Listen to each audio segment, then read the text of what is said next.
Welcome back to the Kind of Funny screencast. Of course, I'm Tim Geddes, and I'm joined by the Big Daddy himself, Greg Miller. Hello, Tim. The producer / seducer, Nick Scarpino. Good day to you, Tim. And the Nitro Rifle himself, Andy Cortez. Great day to you, Tim.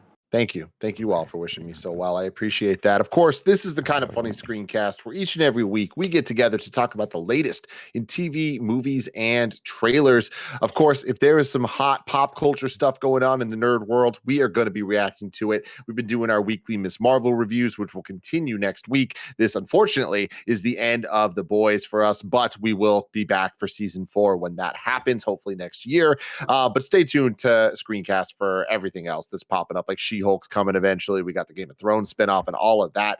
You can get it on youtube.com/kindafunny or roosterteeth.com. You can also get it as a podcast by searching your favorite podcast service for Kinda Funny Screencast, and we'll be right there for you. If you wanted to get the show ad-free and watch it live as we record it, you got to go to patreon.com/kindafunny, just like our Patreon producers, Molecule, Fargo Brady, Gordon McGuire, and Al Tribesman have all done. We appreciate you all so very, very much. Today, we're brought to you by Shopify and Chime, but I'll tell you all about that later. We're talking about The Boys Season 3's finale. Andy Cortez, I want to start with you. What did you think of this? I loved it. It kind of reminds me of the penultimate season of Game of Thrones, where I didn't necessarily love the execution in terms of pacing. I feel like a lot was thrown at us, but it was all. I was getting shoved a bunch of sweet treats down my throat, and I loved it. So it. I don't think that they executed it perfectly, but I didn't really care a whole lot because I was getting the stuff that I wanted. I think the pacing was like really fast, and them trying to kind of wrap up several threads was.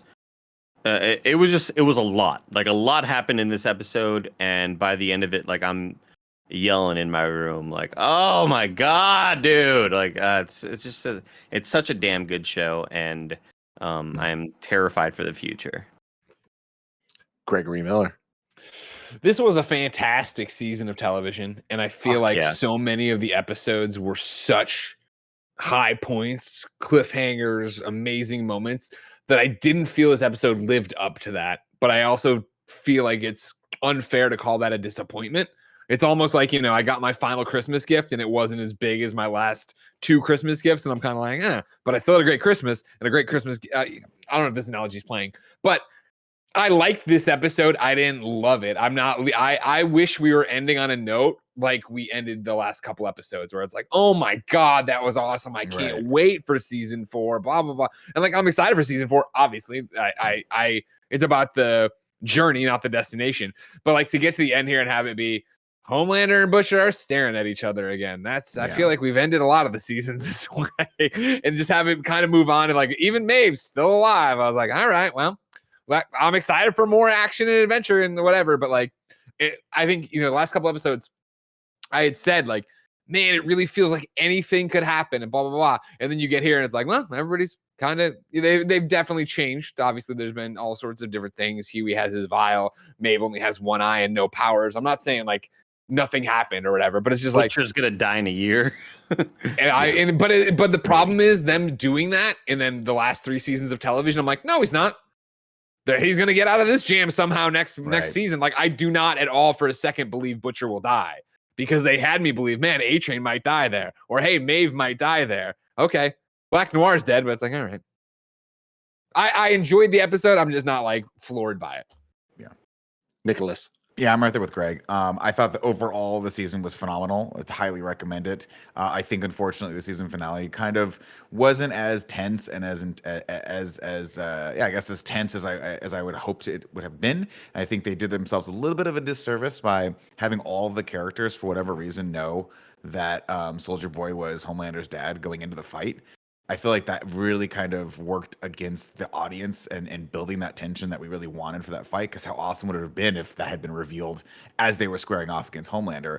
But they already know they're going into this game like, 2 games down in the series, and you're like, or this fight 2 games down in the series, you're like, okay, well, they're up against an uphill battle. God, I had a lot of A lot of metaphors in there. Sorry, guys. But I liked it overall. I just wish that there was a little bit more suspension, a little bit more tension in there, because I kind of saw how it was going to end. Once he brought the kid out, I was like, okay, I kind of understand how this is going to go.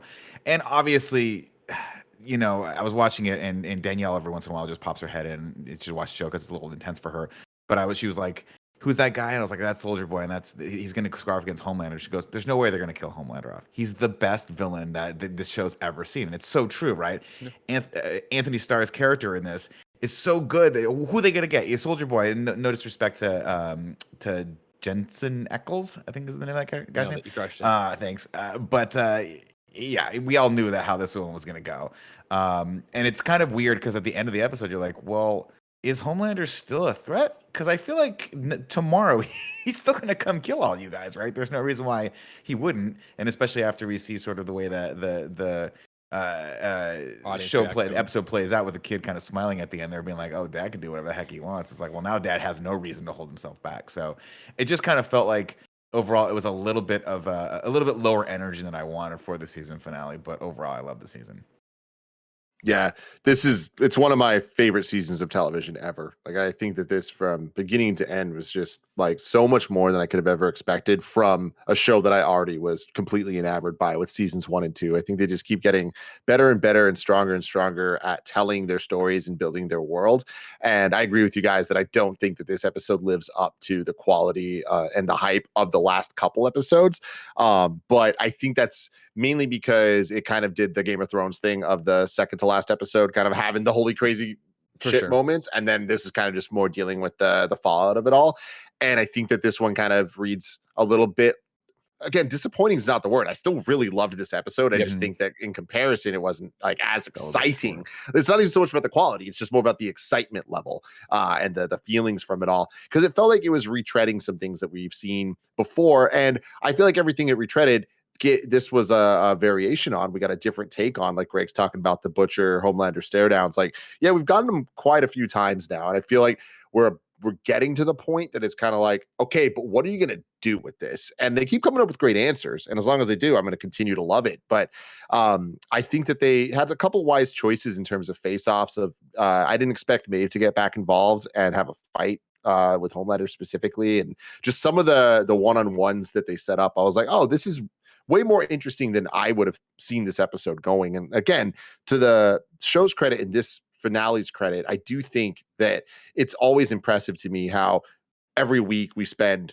30 minutes talking about our thoughts and where we think things are going. And I feel like with the boys, we have never been right. Like, I feel like no matter what we say, there's so many different paths that make sense. But like what we end up getting is always just enough of a variation that I'm like, damn, like they are keeping us on our toes.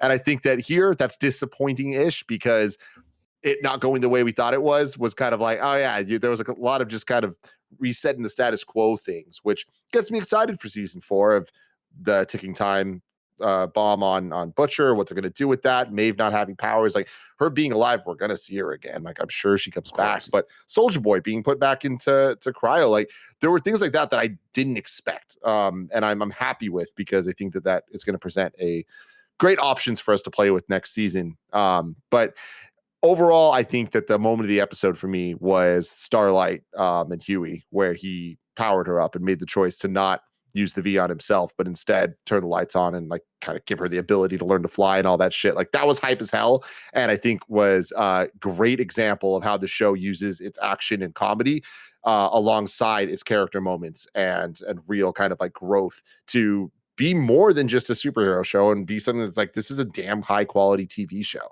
overall. And I think that they stuck the landing for the story they told this season. I just think that the landing was not necessarily the most interesting part of a season that had such a strong middle and one of the funniest, most insane opening episodes I've ever seen. Before we get into more details, though, let me tell you about our sponsors. I love that sound. It's the sound of another sale on Shopify, the all-in-one commerce platform to start, run, and grow your business. Shopify gives entrepreneurs the resources once reserved for big business. So, upstarts, startups, and established businesses alike can sell everywhere, synchronize online and in-person sales, and effortlessly stay informed. Scaling your business is a journey of endless possibility, and I know the KindaFunny store at kindafunny.com/store uses Shopify to sell all our merch, including all those cool Portillo shirts you guys have been so great about supporting with. I love how Shopify has the tools and resources that make it easy for any business to succeed from down the street to around the globe. Reach customers online and across social networks with an ever-growing suite of channel integrations and apps. Go to shopify.com/kfgames, all lowercase, for a free 14-day trial and get full access to Shopify's entire suite of features. Grow your business with Shopify today. Go to shopify.com/kfgames right now. Shopify.com/kfgames. No one likes waiting on a paycheck, especially when you've got bills due. Good thing there's Chime. Now you can get your paycheck up to 2 days early with direct deposit. That's up to 2 more days to save, pay bills, and generally just feel good about your money situation. But Chime is more than just about getting paid early. It's also an award-winning mobile app, checking account, debit card, and optional savings account. So what are you waiting for? Hopefully not your paycheck. Get started with Chime today. Applying for a free account takes less than 2 minutes. Get started at chime.com/kfgames. That's chime.com/kfgames. Banking services and debit card provided by the Bancorp Bank or Stride Bank NA, members FDIC. Early access to direct deposit funds depends on your payer. Sorry, Greg made a mouth noise. I was about to jump in and then Greg made a mouth noise. I think it was just me marveling at how good Tim was. That was such a great button on it, right, Andy? Play the song. I want to talk more about that Starlight moment, Tim, because I was beyond hype in that moment with her floating up and noticing that she can fly. And I got kind of like the happy tears when they cut to Huey and you see his face and just how excited and proud and happy he is of her. And man, that moment got me. I was like, dude, this is so awesome. And I was really worried about what Jensen was going to do with that last piece of the shield. As we all know what MM said, fuck that shield, you know? And the shield is all broken up or whatever. And he's going to attack her and he gets completely like Kamehameha. I don't really, I think this movie was really tense. I'm going to kind of go against what Nick was saying. Cause I go back to the fight. I think maybe the results make you think that things were less tense than they were because everything just ended up being the same, and we didn't get any crazy results Black Noir aside. But when Maeve is getting her eye fucking caved in, I'm like, this could be it for Maeve. Like, I thought this is how Maeve was going to go out, and I think we all thought she was going to go out that way until she miraculously survived. Which I'm with Greg on that one. I think kill her off is probably the best choice, mostly because it also just doesn't make a whole lot of logical sense that the blast goes off, you lose your powers, and you survive that 20, 40, 30. How does that happen? Yeah. I have no idea how that works. But that's one of those, you just turn off your brain for that piece of logic. Maybe the powers were fading as she was falling down or something. But yeah, that whole fight with Homelander, I think that this is how she's going to go out. And I have that sort of Battle of the Bastards tension in my body where I'm all just kind of like, I realize that when the episode's over, I'm like, oh, I can, like, my body can just release that stress out, But that moment during the fight, we see the bloody nose on Homelander. She sees like, oh, he's bleeding. Like, how this is my moment. And I at any moment expect her to get Black Noired. Like, I expect some brutal type shit, and I did not expect her to kind of take the Bruce Wayne bomb from Dark Knight Rises out into the ocean. I don't know. This whole episode, the whole fight was very tense for me because I still, even though we kind of expect, yes, main characters probably aren't going to die, I think the show is brutal enough for me to not believe that. Yeah, don't get me wrong. It wasn't that I didn't enjoy the final fight. I thought it was fun, and I love that it was in the television studio. I think it was a good way to sort of use the budget of the show wisely. I just think how much crazier it would have been. Like, my expectation was when he got off the phone, or when he I forgot when he got off the phone and like I think it was the last episode with Homelander where he was like, "I'm your dad," whatever. I thought that was going to be a secret that he was going to carry, and I thought that they were going to give Soldier Boy the opportunity to be sort of like conflicted about that going into that final fight, and then what a heel turn that would have been if it's like, hey, by the way, we brought this guy in, we've got all these things, and then all of a sudden he just turns around, it's like, oh, now you're not fighting Homelander, you're fighting Homelander, Soldier Boy, and this kid, and that's why I just assumed I was like, how are they going to get out of this pickle? But instead, they had like an adult conversation about whether or not he was going to turn on him with Soldier Boy, and it was kind of interesting. He was like, "Are you going to do this?" He's like, "I guess. I don't know." And they're dealing with obviously a lot of stuff there. But one of the things I did find fascinating though was the Homelander sort of state in this, right, where he just he has that final breaking point with Black Noir because he has been in fact searching for a family forever. And he thought that Black Noir was like, remember, he's the one guy that he's like, I can count on you always. Yeah. And when he comes back, he's like, he's there, but it's not, because he realizes that he's been lying to him his whole life. And that is just the ultimate betrayal. And so the only person that he finally can actually have a family with is his own family. And I'm pretty fascinated to see if they actually push that, if Homelander actually grows from that. At least I was, until the very, very last scene where he nukes the guy's face off. And we see MM's daughter's stepdad be like, yeah, this is awesome, which is a horrifying moment. And then of course they close on that shot of Ryan where he sort of has that smile of where he's realizing, oh, I really can do whatever I want to do. And it's like, oh no, the kid's been corrupted. Butcher, you idiot. So all that stuff I thought was really, really fascinating. I just wanted the last battle to be a little bit more like, there was just not that one moment where I was like, oh no, where there usually have been. They're so good in every other episode at pulling that twist off where you're like, oh, I did not see that coming. And in this one, they just gave you kind of meat and potatoes, but they were really good meat and potatoes. I also want to point out that I expected, well, when Black Noir is headed to confront Homelander, and we see the birds and the little cartoon creatures walking with him, I thought, oh, this is how they're going to make Black Noir communicate with the audience more, because he's going to be a mainstay from here on out, because it's going to be he and Homelander. Like, no matter what happens at this final fight, I expect it's going to be him and Homelander. And when Homelander's confronting him, I expect Black Noir to lie and be like, no, I didn't know about your father or whatever. Right. But he did such a compelling case, right? Of like, I can see your face, I can hear your heartbeat. You can't fucking lie to me. I was like, damn, that's cool. It's so awesome. Yeah, but I think it's just like in that moment when he's walking over there and we see the cartoon critters, I'm thinking like, oh, because he's going to be such a main character and all the other villains are pretty much useless or terrified, this is how he's going to be communicating to the audience what he's thinking and how he's feeling. From here on out, it's going to be the cartoon critters as his sort of voice. Mm-hmm. And then he gets just completely ripped out of his stuff. Like, holy shit. That's my question, though. Does he, though? Because isn't one of his powers like regenerative healing? Yeah. I mean, we saw him rip his like veins out, right? A couple episodes ago. Didn't remember in last season, he got blown up in a house. Like, didn't they light that freaking house? They pulled the gas main, and then the entire house exploded, and he was inside of it, but he still lived. So I'm curious to see if he's coming back next season to a degree, to whatever degree, because I find the character fascinating. Absolutely. I think in that moment though, I feel like he is gone only because Homelander knows what his powers are. Like, Homelander didn't just want to hurt him. I mean, he did. Homelander knows that like pain doesn't matter to him. Homelander, I think, wanted to get the job done. I think he's too smart to understand that you can come back from this, you know? You figure it's like a Wolverine thing, though. They can play fast and loose with those powers, right? Like, Wolverine get torn in half. He just like crawls over to the other side of his body and it's ready to rock and roll.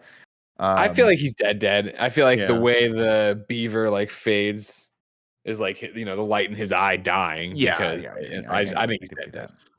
What a funny sentence out of context. I know, exactly. But I think it's like 50-50. Like, I think especially with the show, they've proven that it's like they have ideas and they can come up with things and write themselves out of stuff. Like I said a couple episodes, like if A-Train doesn't die, I'm going to be shocked if they make it worth it. And they haven't fully made it worth it for me, having him not die, but I think that they did a pretty compelling version of it so far. Like having that conversation with him and his brother, I was like, damn, this is really hard. That was some good shit. Yeah. And it was like, damn. That's a great scene, Tim, and I forgot that happened. Like, you bringing it up right now, I'm like, wow, that was a really damn good sequence with him and his brother. I think this episode had a lot of really good scenes that kind of paid off like what they built up this season. Another one being Frenchie standing up to Butcher, where it's Butcher. like He's like, we want paid time off in dental. Yeah, it was great. Like the performance was great. You just kind of believe in it all. But like another thing I love about the show is I was saying that you can't really expect what's going to happen. And anytime you think it's like, oh, you're going to be a little bit off, or like it's going to be completely different. And I remember last season, it was building up to there's this facility and they're doing experiments, and there was that telekinetic one, right, Cindy. And yeah, the one who escaped. We all thought she was going to be like this big MacGuffin, this big thing, and then it just wasn't. But it's like they used that story so well where it wasn't just like, oh man, it's so much build up for nothing. It's more so much build up to allow all this other great stuff to happen. Like I forget what was Sean Ashmore's character in that one? Was it ice? Was it fire? Whatever it was. His whole stuff was really good, right? I forgot he was in there. Oh my god! Sorry, for some reason I thought you said Sean Astin. I was like, no, you're thinking Stranger Things last. But I think that this season did a great job with Black Noir of building up his relationship with both Soldier Boy and Homelander throughout the season to get to a point that like I'm right there with you, Andy. Like I thought it was going to be way more of a team up with them. I thought that Black Noir was about to be a core cast member going forward, and to have Noir's story from season 1 to here, and if this is his end, that's a boy's ass move. And I love that. Like it makes this show have a unique identity in the same way that for years Game of Thrones had that identity of like nothing is sacred, anyone can die. Like that was its thing. I love that The Boys' thing to me seems to be kind of like really developing storylines, but not having them end in the place that, or even in the same realm of where you think that they're going to go. So I think that I loved what they did with Noir in this one. Yeah, and honestly, if the character is dead, that was obvious. Everything you're saying, if this is the end of the character, it was a great way to do that. All of that stuff was handled well. One of the scenes that I thought was really, really fucking incredibly tense was the scene where he's with Vought, where he tells take Ashley off your wig. Yeah. Like, what wig? Yeah. And then you're like, oh no. And you see just like the physical manifestation of what this job and being around these people and the person she's had to become has like done to her. I thought that was awesome. I thought Ashley did a great job with that. I think the guy that plays the Deep, I think the Deep is like one of the saddest characters to watch out here, but you can't help but feel for him because he's just so stuck weak and stupid and weak and needs to just break away from this. But yeah, it's interesting that A-Train wasn't a part of the final battle. I thought for sure he was going to kind of come to their aid. But I think they're holding him in the back pocket for the next season to develop a little bit more. But I just thought that was that whole thing where he's like, I don't need any of you. You're not my family. I thought you'd be my family. You're not my family. And then I'm stuck with you when he looks around. And then goes and finds his real family, which is his only blood. And I liked that through line. And I also love kind of where we leave everything off, which is so interesting, right? We've got Mallory now potentially running Soldier Boy, which is going to be interesting. And we've got Newman potentially in a place where if she plays her cards right, could be president if she gets elected as VP and then something mysteriously happens. She pops his head, Yeah, exactly. So that's terrifying. And I like that she's going to be obviously the main antagonist for the next season. I think that's going to be super cool. And that I think is we say Game of Thrones a million times in these episodes, or at least I do. But I think that is such a Game of Thrones level smart IQ thing happening on screen where Homelander tells the Deep, I need something from you. Yeah, I need something from you. And we see that man get killed. And in that moment, I'm not making the connections right then and there. Right. But I think it just plays off perfectly to have that call back. And now that guy's dead, this is my VP. And holy shit, it is Victoria who could explode your head. And suddenly, I mean, well, not suddenly. I mean, we saw her in the episode with Homelander, but at the start of the season, she kind of seemed like an ally. Yeah. And now you're really sides there, right? Yeah. And now she's a great politician, and she's completely worried, or she worries you as a viewer of like, what is her end game now? Where is she gonna take this? Well, I think there's those two types of super scary antagonists, and that's what the show does so well is you've got Homelander who's unbeatable and is this close from just becoming unhinged and taking over the entire world. That's super scary. But then you also on the other side of the pendulum have someone who's really at the core just trying to protect herself and her daughter, but is willing to do anything to do that, and is super smart and is super understands how the political landscape works and how to work her way up that system. That to me is every bit as terrifying and fascinating to watch, because that's almost more insurmountable than just taking on Homelander and finding a bunch of big baddies that can fight him, right? Because now they have the problem is, what happens if they go to confront her or fight her? Not only they have to, we've already established that nobody believes anyone in this political landscape, and two, she could very well be the vice president. You can't kill the vice president, right? You can't do that very easily without being labeled a traitor and or a terrorist. So it's going to be really like they're really writing these characters in a corner, which is right where I want that season to start. Unlike this season, which started with them everything being kind of okay, and then having to kind of throw them into the deep end. Mm-hmm. I love the painting of the Deep and Homelander towards the end. You know, I liked Deep's ex-wife now with her little book. Into Deep. Into Deep. Yeah. Which I think, wasn't that a Steven Seagal movie? Probably. I don't know. Yeah, that was funny. All those little touches were great. And that moment at the end though, with Homelander and his little MAGA following, I should have expected what was going to happen, but I still assumed at some point that, oh, this is gonna, you just murdered this man. People are gonna freak out, and I expected pandemonium. Like the episode ends with maybe the kid smiling, or some shit. But when we see stepfather start clapping, I'm like, or go like, yeah, I'm like, oh my god, this is perfect, and this is the perfect way to play this, and it just feels like shit. Go ahead, Tim. I mean, just backing up what you're saying, it's like this is a great example of the kind of like we've seen this before. It's retreading things, but there is that escalation. And as we've seen Homelander, especially this season, more so than ever, kind of just get ratcheted up with evil and power simultaneously. And like everything he did to Starlight, everything he did where it's like, I don't give a shit about leaking the video and all that stuff, to have him just be in this pure moment of the worst things he does, the more support he gets. Yeah. Comparing this end scene to last season when we had Stormfront going to the rallies and stuff, and then there was that vision that Homelander had of him kind of like lasering and killing everyone, but that not actually happening. Yeah. I love that we're getting it now, right? So it's like it kind of felt a little retready to me, where I was like, we've already seen the scene like this, and I was like, no, last time it wasn't real. Yeah, now it's real, and now they're dealing with the real life with that. I think that is just such good storytelling. It is, and to your point, it's escalation, right? Now everyone. That was always the question with Homelander. What happens if he's no longer worried about his public persona? And now, but you didn't even think to ask the question of, and I think it's so great how they've spun this tale, which is what happens if his public persona is who he really is, and everyone loves him for that. That's even scarier, because now he can be unhinged and get rewarded for it. And that's what you saw there. And what a great. I was like, oh, the dad's finally going to see Homelander, and then I thought to myself, you fucking idiot. Yeah. What show do you think you're watching?